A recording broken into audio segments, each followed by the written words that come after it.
కొత్త మార్కెట్ యార్డ్ని ఏర్పాటు చేసి గతంలో మహేశ్వరం మార్కెట్ యార్డ్ లేకుండింది.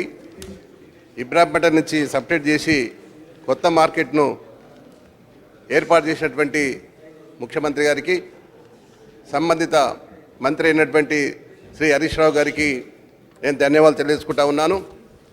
ఇప్పుడే ముఖ్యమంత్రి గారు సభలో ప్రసంగించి 33% మహిళలు కూడా రిజర్వేషన్ ఇస్తామని చెప్పడం హర్షించదగ్గ విషయం, చాలా సంతోషమైన విషయం. హైదరాబాద్ రంగారెడ్డి జిల్లాలో అనేకమైనటువంటి మార్కెట్ ఉన్నాయి, చాలా కొన్ని అన్యాకృతంగా ఉన్నాయి. మరి ఇప్పటికే చాలాసార్లు మంత్రి గారు రంగారెడ్డి జిల్లాలో హైదరాబాద్లో మార్కెట్ కమిటీలు అన్నీ చూసి వాటి దుస్థితి చూసి వాటి కూడా కొంత డబ్బు కేటాయించడం జరిగింది. సత్వరమే వాటిని పునరుద్ధరించి మరి ప్రజలకు అందుబాటులో తేవాలని చెప్పి మంత్రి గారిని కోరుతా ఉన్నాను. ఆ విధంగా మహేశ్వరంలో ఇచ్చినటువంటి మార్కెట్ కమిటీకి మంత్రి గారికి కృతజ్ఞత తెలియజేసుకుంటా ఉన్నాను.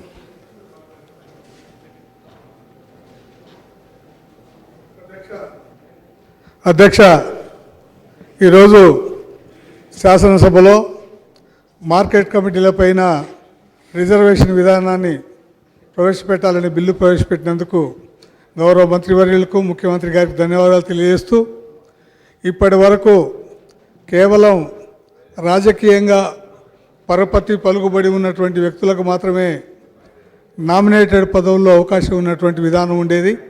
కానీ ఈనాడు సామాన్య మానవులు, ఎస్సీ, ఎస్టీ, బీసీ, మైనార్టీలు కూడా మార్కెట్ కమిటీలలో చైర్మన్లుగా ఎన్నికయ్యేటువంటి విధానాన్ని ప్రవేశపెట్టినటువంటి మొట్టమొదటి రాష్ట్రం తెలంగాణ రాష్ట్రం.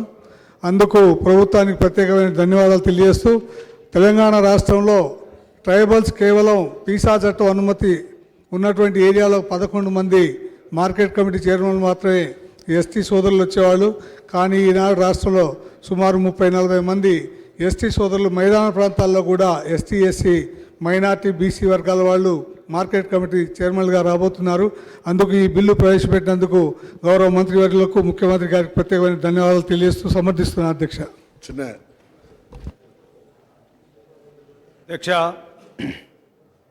ఈరోజు తెలంగాణ రాష్ట్రంలో ఉన్నటువంటి ఆడబిడ్డల దీవెనలు ఇవాళ మన దానవీర శూర తెలంగాణ రాష్ట్ర మన ముఖ్యమంత్రి గారికి నిండుగా ఉంటాయని చెప్పేసి మన మహిళలందరూ కూడా ఈరోజు పూర్తిగా ఆ దేవుని దగ్గరికి గుళ్ళల్లోకి వెళ్ళి పూజలు చేస్తారని చెప్పేసి సందర్భంగా నేను మనవి చేస్తూ, మరి ఈరోజు నిండు సభలో మరి ఒక ప్రతిపక్ష సభ్యులు అడిగిన మేరకే 33% నేను మహిళలకు రిజర్వేషన్లు ఇస్తా అని చెప్పేసి అంత గొప్ప మాట మరి పలకడం, మరి ఈ తెలంగాణ రాష్ట్ర ముఖ్యమంత్రి గారి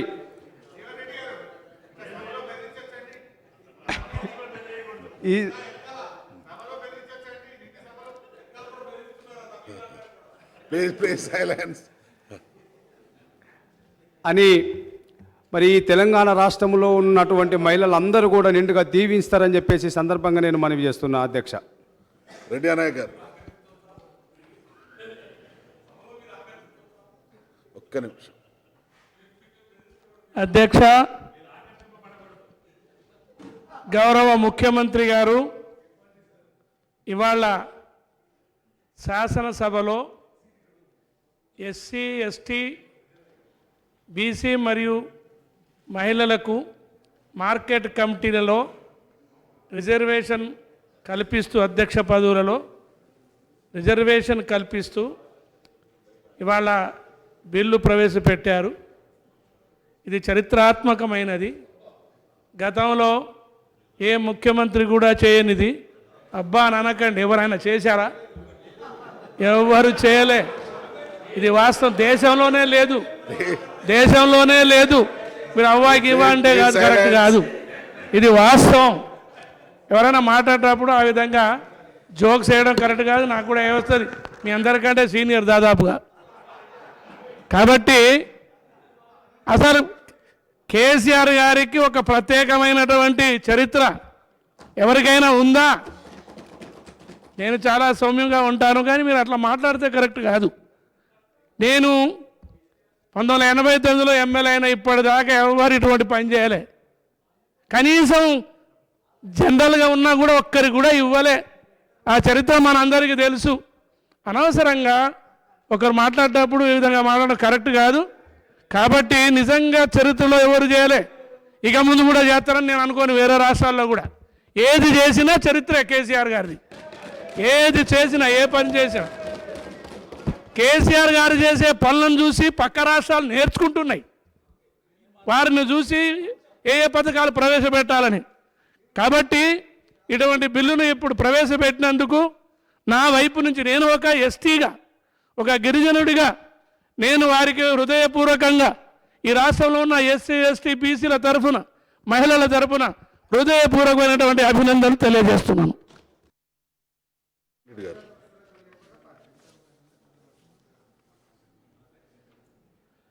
అధ్యక్ష, ఈరోజు నూతన రాష్ట్రం ఏర్పడిన తర్వాత ఈ యొక్క మార్కెట్ కమిటీస్కు సంబంధించినటువంటి గౌరవ ముఖ్యమంత్రి గారు ఒక మంచి నిర్ణయం తీసుకున్నటువంటి సందర్భంలో మరి ఈనాడు మన ఉన్నటువంటి తెలంగాణకు సంబంధించినటువంటి అన్ని మార్కెట్ కమిటీలకు రిజర్వేషన్లు పాటించినటువంటి విషయం ఎస్సీలకు కానీ, ఎస్టీలకు కానీ, బీసీలకు కానీ, మైనార్టీలకు కానీ, అదేవిధంగా మహిళలకు ముఖ్యంగా ఈరోజు ప్రకటన చేసినటువంటి సందర్భంలో వారికి శుభాకాంక్షలు తెలియజేసుకుంటూ, మరియు అదేవిధంగా రాష్ట్రంలో ఈ మార్కెట్ కమిటీల యొక్క స్ట్రెంత్ అనేది గౌరవ మంత్రి గారు కూడా దీని మీద ఆలోచన చేసి ఉన్నటువంటి ఏదైతే మౌలిక సదుపాయాల కోసం మార్కెట్ కమిటీల అభివృద్ధి కోసం ఆలోచన చేయాల్సినటువంటి పరిస్థితి, ఆ బడ్జెట్ వారి పరిధిలోనే ఖర్చు పెట్టే విధంగా కూడా చూడాలని చెప్పేసి కూడా నేను సభాముఖంగా మనవి చేసుకుంటా ఉన్నాను. ఎందుకంటే ముఖ్యంగా సెంట్రల్ పూల్ అనేది కొద్ది కార్యక్రమంలో ఉంది. ఆ కార్యక్రమం కాకుండా అక్కడ మౌలిక సదుపాయాలు మనకు ఉన్నటువంటి రైతాంగానికి న్యాయం చేసే విధంగా చూస్తే బాగుంటుందని చెప్పేసి నేను సెలవు తీసుకుంటా ఉన్నాను. నమస్కారాలు. స్పీకర్ సార్, గౌరవ ముఖ్యమంత్రి గారు ప్రభుత్వ వ్యవస్థలో అందరికీ సమాన ప్రాధాన్యత కలిగించినప్పుడే భారత రాజ్యాంగ స్ఫూర్తి అమలు చేసినట్టు అని చెప్పి ఈరోజు గతంలో ఏ ప్రభుత్వాలు ఈ రాష్ట్రంలో ఆలోచించని విధంగా, ఈ దేశంలో ఏ ప్రభుత్వం కూడా, ఏ ముఖ్యమంత్రి గారు తీసుకున్నటువంటి నిర్ణయాన్ని మొట్టమొదటిసారిగా మన రాష్ట్రంలో తెలంగాణలో మార్కెట్ కమిటీలో రిజర్వేషన్ తీసుకురావడం, ఇది యావత్ దేశానికే ఆదర్శంగా కాబోతా ఉంది. అంతేకాదు ఈరోజు తెలంగాణ ప్రభుత్వం వచ్చిన తర్వాత 22 నెలల కాలంలోనే ఈ ప్రభుత్వం చేపట్టిన అనేక కార్యక్రమాలు జాతీయ అంతర్జాతీయ స్థాయి గుర్తింపును మన ప్రభుత్వం పొందిందని చెప్పుకోవడంలో ఎటువంటి అతిశయోక్తి లేదు అధ్యక్ష. ఈరోజు మిషన్ కాకతీయ కార్యక్రమం తెలంగాణ ప్రభుత్వం స్టార్ట్ చేస్తే కేంద్ర మంత్రి జలవనరుల శాఖ మంత్రి ఉమాభారతి గారు దేశంలోని మిగతా రాష్ట్రాలు కూడా ఈ కార్యక్రమాన్ని చేపట్టండి, ఉన్నటువంటి ఈ జాతీయ సంపదను, ఈ వారసత్వ సంపదను మీరు అన్ని రాష్ట్రాలు కూడా ఇది చేస్తే బాగుంటుందని చెప్పి పలు సమావేశాల్లో వారు చెప్పినటువంటి తీరు, మనం చేపట్టినటువంటి మిషన్ భగీరథ కార్యక్రమం, ఇతర రాష్ట్రాలు మేము కూడా మిషన్ భగీరథ లాంటి కార్యక్రమాలు చేస్తామని ఇతర రాష్ట్రాలు కూడా మన రాష్ట్రం వైపు చూసి చెప్తా ఉంటే ఈ శాసనసభ్యులుగా ఈ సభలో మనందరం కూడా మనం ఇలా గర్వించదగినటువంటి విషయం. అదేవిధంగా ఈరోజు తెచ్చిన మార్కెట్ కమిటీ రిజర్వేషన్ బిల్లు, ఇది కూడా డెఫినెట్గా దేశంలో మిగతా రాష్ట్రాలకు మనం ఆదర్శంగా నిలబడ్డం. ఇది ఈరోజు గౌరవ ముఖ్యమంత్రి గారు మహిళలది కూడా 33% ఆమోదించడంతో ఇంకా సంపూర్ణంగా ఈరోజు ఇది పూర్తి స్థాయిలో ముందుకు పోయింది. ఇది బహుశా రాబోయే రోజుల్లో మిగతా రాష్ట్రాలు కూడా అమలు చేసే దిశగా మన రాష్ట్రం ఆదర్శంగా నిలబడ్డదని చెప్పి మనం చేస్తూ ఉన్నాం. మన ఇండస్ట్రియల్ పాలసీ జాతీయ స్థాయిలో గుర్తింపు, ఇతర రాష్ట్రాలకు చెందిన ఇండస్ట్రియల్ మినిస్టర్లు మన రాష్ట్రానికి వచ్చి ఈ పాలసీని స్టడీ చేసిపోతుంటే ఇవాళ మనం ఎంతో గర్వపడాల్సినటువంటి అంశం. ఇవాళ నిరంతరాయ విద్యుత్తు, మనం తెలంగాణ ఏర్పడితే అంతా చీకటి వస్తుందని గత ముఖ్యమంత్రులు మరి టీవీల్లో చూపిస్తూ ఉంటే, ప్రజెంటేషన్లు ఇస్తుంటే, ఈరోజు నిరంతరాయ విద్యుత్ ఇస్తే కేంద్ర విద్యుత్ శాఖ మంత్రి పీయూష్ గోయల్ గారు ఈ మధ్యలో అన్నట్టు నేను పేపర్లో చదివిన, క్యా చమత్కార్ కర్ దియా ఆప్ లోగ్ తెలంగాణ మే ఐసా కైసా హో రహా హై. అంటే ఇట్లా ఈ ప్రభుత్వం 22 నెలల కాలంలో ఎన్నో ఒక సంచలనాత్మకమైనటువంటి రాష్ట్ర ప్రజల కోసం, రాష్ట్ర బాగు కోసం, రాష్ట్ర అభివృద్ధి కోసం తీసుకున్నటువంటి కొత్త రాష్ట్రమైనా కొత్త ప్రభుత్వమైనా కూడా అద్భుతమైనటువంటి కార్యక్రమాలు తీసుకుంది. దాంట్లో ఒకటి మన మార్కెట్ కమిటీలో రిజర్వేషన్లు. అయితే అధ్యక్ష, ఈరోజు నేను ప్రతిపక్షాలతో కూడా ఒక చిన్న సూచన చేయదలుచుకున్న అధ్యక్ష. ఇవాళ ముఖ్యమంత్రి గారు ఎంతో హుందాతనంగా ఉన్నారు. ఇవాళ ప్రతిపక్ష సభ్యుడు చేసినారా సూచన, ఎవరు లేవనెత్తినారనేటువంటిది కాకుండా, మేము పంథాలకు పట్టింపులకు పోకుండా గౌరవ ముఖ్యమంత్రి గారు ఎంతో హుందాతనంతో నేను 12 ఏళ్ల నుంచి ఈ సభలో ఉన్నా కానీ ఏ రోజు ఏ ముఖ్యమంత్రి గారు ప్రతిపక్ష సభ్యుడు లేచి దాన్ని ఆమోదిస్తూ స్వీకరించిన మొదటి సందర్భం ఈ రోజు నేను ఈ సభలో చూసిన అధ్యక్ష. నేను ఏ రోజు చూడలే అధ్యక్ష. ఎంత అన్యాయం జరిగినా వివక్ష జరిగినా మేము అక్కడ ఉండి గొంతెత్తి అరిచినా కూడా కనీసం పట్టించుకోలే, సభ నుంచి గెంటేసిండు మమ్మల్ని తప్ప ఏ రోజు పట్టించుకోలే. ఇవాళ గౌరవ ముఖ్యమంత్రి గారి హుందాతనాన్ని చూసి కొంతైనా మా ప్రతిపక్ష సభ్యులకు కనునిప్పు కలగాలని నేను కోరుతా ఉన్నా. ఎందుకంటున్నా అంటే దేశం హర్షిస్తూ ఉంది కొన్ని ప్రభుత్వ కార్యక్రమాలు, ఇతర రాష్ట్రాలు వచ్చి నేర్చుకొని పోతున్నారు, కానీ మా ప్రతిపక్ష సభ్యులు కొద్దిగా కూడా ఆలోచించకపోవడం నిజంగా కొంత బాధాకరం. అయితే ఈరోజు ముఖ్యమంత్రి గారి యొక్క స్పందన చూసిన తర్వాతనైనా రేపటి నుంచి అయినా కొంత ప్రతిపక్ష సభ్యుల్లో కొంత మార్పు వస్తుందని నేను ఆశిస్తూ ఉన్నాను అధ్యక్ష. ఎందుకంటే ఇప్పుడు ప్రతిపక్షం అంటే వాకౌటు, అధికార పక్షం అంటే మేము చెప్పిందే నడవాలి, మాది ప్రభుత్వం, మాకు మెజారిటీ ఉందనేటువంటి ధోరణిలో మా ముఖ్యమంత్రి గారు లేరు, మన సభానాయకులు లేరు.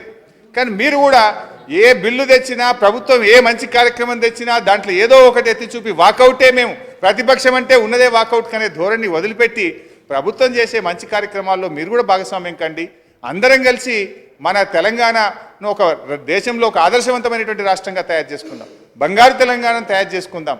ఇవాళ ఈ ప్రభుత్వం ఎన్ని రకాలుగా ఈ దేశంలో ఎన్నో కార్యక్రమాల్లో దేశానికి ఆదర్శంగా నిలిచిందో, తెలంగాణ అసెంబ్లీ కూడా అధికార పక్షం ప్రతిపక్షం అనే తేడా లేకుండా అందరూ కలిసి రాష్ట్ర ప్రయోజనాల కోసం, రాష్ట్ర ప్రజల కోసం బాగా పనిచేస్తున్నటువంటి విధంగా మనం పనిచేద్దాం. ఈరోజు ముఖ్యమంత్రి గారి యొక్క స్పందన చూసిన తర్వాత మీ అందరిలో కూడా రాబోయే రోజుల్లో మార్పు వస్తుందని, తప్పకుండా మీరు ముందుకు వస్తారని చెప్పి నేను ఆశిస్తూ, మరి ఈరోజు ఈ బిల్లును మాత్రం అందరూ కూడా ఆమోదింపజేసి మద్దతు ఇచ్చినందుకు హృదయపూర్వకంగా ప్రతిపక్ష సభ్యులందరికీ కూడా నేను, అధికార పక్షం ప్రతిపక్షం సభలో ఉండే ప్రతి ఒక్కరికి నేను ధన్యవాదాలు తెలియజేస్తా ఉన్నాను అధ్యక్ష. అయితే అధ్యక్ష వెంకటరెడ్డి గారు, అయితే అవి ఎందుకంటే ఇవి రిజర్వేషన్లు తేవడం కోసమే, మొత్తం రిజర్వేషన్లు తేవడం. మీరు ఒకటి ఆలోచించాల్సింది ఏంటంటే ప్రభుత్వం యొక్క మంచితనాన్ని గుర్తించండి. మేము మా వాళ్ళని వేసుకోవాలని తొందరపడకుండా రిజర్వేషన్ తెచ్చి ఎస్సీ ఎస్టీ బీసీ మహిళలకు సమాన ప్రాధాన్యం కలిగించాలనే ఉద్దేశంతో ప్రభుత్వం ఇంత మంచి కార్యక్రమం తీసుకొచ్చింది. అయితే మీరు మంత్రిగా ఉన్నప్పుడు మీకు ఈ సోయి వచ్చుంటే బాగుండేది, మీకు రాలేదు, కనీసం మేము చేసినాం, ఇప్పుడైనా హర్షించండి. ప్రభుత్వం చేసే మంచి పని చూసి హర్షిస్తే బాగుంటుంది. మా ఆర్ కృష్ణయ్య గారు కూడా అన్నారు ఒక మాట. అయితే వారితో ఒక మనం ఏంటంటే పక్క రాష్ట్రంలో చంద్రబాబు నాయుడు గారు మీ నాయకుడు కూడా చెప్పి అక్కడ కూడా తొందరగా అమలు చేస్తే ఆంధ్రప్రదేశ్లో కూడా ఎస్సీ ఎస్టీ బీసీ మైనార్టీలకు అందరికీ కూడా లాభం జరుగుతుంది. మీ నాయకుడికి చెప్పి కొంచెం దాన్ని తొందరగా అమలు చేయించాలని మిమ్మల్ని విజ్ఞప్తి చేస్తా ఉన్నాం. ఎందుకంటే అక్కడ కూడా తెలుగు ప్రజలే కదా, మన వాళ్ళకి న్యాయం జరుగుతుంది, మీ నాయకుడు కూడా కొంచెం చెప్పాలని చెప్పి కోరుతా ఉన్నా. ఇకపోతే మైనార్టీలకు మనకు మతపరమైన రిజర్వేషన్లు లేకపోయినా గౌరవ ముఖ్యమంత్రి గారు బీసీల్లో భాగంగానే తప్పకుండా మైనార్టీలను కూడా మార్కెట్ కమిటీల్లో తగిన ప్రాధాన్యం కల్పించాలని ఇప్పటికీ మమ్మల్ని ఆదేశించడం జరిగింది. తప్పకుండా తెలంగాణ ప్రభుత్వం నామినేట్ చేసే మార్కెట్ కమిటీల్లో మైనార్టీలకు కూడా తగిన ప్రాతినిధ్యం లభిస్తుందని చెప్పి మీ ద్వారా గౌరవ సభ్యులందరికీ తెలియజేస్తూ అధ్యక్ష. అయితే ఇతర అంశాలు కూడా ఇందులో ఉన్నాయి అధ్యక్ష. ఆన్లైన్ విధానం, గతంలో ఎవరు ఆలోచించిన విధంగా మార్కెట్ యార్డులో ఆన్లైన్ విధానాన్ని తీసుకురాబోతున్నాం. ఇవాళ దేశవ్యాప్తంగా చేపట్టే దాంట్లో చాలా సంపత్ వద్దా నీకు ఆలంపూర్ మార్కెట్ కమిటీ ఆన్లైన్ వద్దా?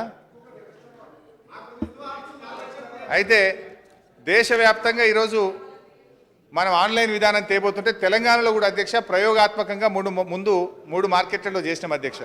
హైదరాబాద్, బోయిన్పల్లి, గడ్డి అన్నారంలో ఆన్లైన్ విధానం ప్రవేశపెట్టిన తర్వాత జీరో వ్యాపారం తగ్గి మార్కెట్ కమిటీల ఆదాయం పెరిగింది అధ్యక్ష. ఉదాహరణకు అధ్యక్ష, హైదరాబాద్ మార్కెట్ కమిటీ 2013-14లో 8 కోట్ల ఆదాయం వచ్చింది, 14-15లో 8.5 కోట్లు వచ్చింది. ఇప్పుడు ఆన్లైన్ ప్రవేశపెట్టిన తర్వాత ఈ సంవత్సరం 10,15 లక్షల రూపాయలకు ఆదాయం పెరిగింది అధ్యక్ష. బోయిన్పల్లి మార్కెట్ తీసుకుంటే 13-14లో 5.5 కోట్లు, 14-15లో 6.5 కోట్లుంటే ఈ సంవత్సరం ఆన్లైన్ ప్రవేశపెట్టిన తర్వాత 7 కోట్ల రూపాయలకు ఆదాయం పెరిగింది అధ్యక్ష. సో ప్రయోగాత్మకంగా హైదరాబాద్ నగరంలో 3 మార్కెట్లలో బాగా వచ్చింది కనుక ఇప్పుడు రాష్ట్ర వ్యాప్తంగా కూడా దశల వారీగా ఈ ఆన్లైన్ విధానాన్ని కూడా తీసుకొస్తున్నామని చెప్పి గౌరవ సభ్యులకు తెలియజేస్తున్నాం అధ్యక్ష. అదేవిధంగా మార్కెట్ యార్డులో గోడౌన్ల అధ్యక్ష, గతంలో ఏ ప్రభుత్వం కూడా చేయని విధంగా మొత్తం తెలంగాణలో గతంలో ఉన్నటువంటిది కేవలం 4.5 లక్షల సామర్థ్యం అయితే ఈరోజు 17 లక్షల మెట్రిక్ టన్నుల సామర్థ్యం కలిగిన గోడౌన్లను 1024 కోట్ల రూపాయలతో మార్కెట్ యార్డులో తీసుకురావడం జరిగింది. కోల్డ్ స్టోరేజీలు కూడా తెస్తున్నాం అధ్యక్ష. రాష్ట్రంలో గతంలో ప్రభుత్వ పరంగా కోల్డ్ స్టోరేజీలు లేవు అధ్యక్ష. ఇవి రాబోయే రోజుల్లో బోయిన్పల్లి, వరంగల్, అదేవిధంగా మన వంటి మామిడి ఇక్కడ కోల్డ్ స్టోరేజీలు తెచ్చే కార్యక్రమాన్ని కూడా చేపడుతున్నాం అధ్యక్ష. సో తప్పకుండా రాబోయే రోజుల్లో తెలంగాణ మార్కెట్ యార్డులను దేశంలోనే ఒక మంచి మార్కెట్ యార్డులుగా మరి తయారు చేస్తాం, తీర్చిదిద్దామని చెప్పి మనవి చేస్తూ మరి ఈ బిల్లును అందరూ కూడా ఆమోదించినందుకు అధ్యక్ష I beg to move that the bill be passed. ఇంకా ఉందా amendment? Sorry, The question is that, ఒక అమెండ్మెంట్ ఉంది. Right. the question is that the Telangana Agriculture Produce and Livestock Markets Amendment Bill 2016 be taken into consideration. Those who are for the motion, please say aye. Yes. Those who are against, please say no. Ayes have it, ayes have it. The motion is carried and the bill is considered. I shall now put the clauses to vote. There are no, please silence. There are no amendments to clauses 2 to 3 and they are before the House. The question is that those who are for the clauses 2 to 3, please say aye. Those who are against, please say no. Ayes have it, ayes have it. Clauses 2 to 3 do stand part of the bill. There is one official amendment to clause 4. I request the minister to move the amendment. Speaker sir, I beg to move that in the proviso to clause 4, after backward classes, the word women shall be added. There is one official amendment to clause 4. In the provision to clause 4, after backward classes, the word women shall be added. Those who are for the amendment, please say aye. The motion is adopted and the amendment is carried. Now the question is that clause 4 as amended do stand part of the bill. Ayes have it, ayes have it. Clause 4 as amended do stand part of the bill. There are no amendments to clauses 5 to 11. Clause 1 enacting formula and title and they are before the House. The question is that those who are for clause 5 to 11, clause 1 enacting formula and title, please say aye. Those who are against, please say no. Ayes have it, ayes have it. Clauses 5 to 11, clause 1 enacting formula and title do stand part of the bill.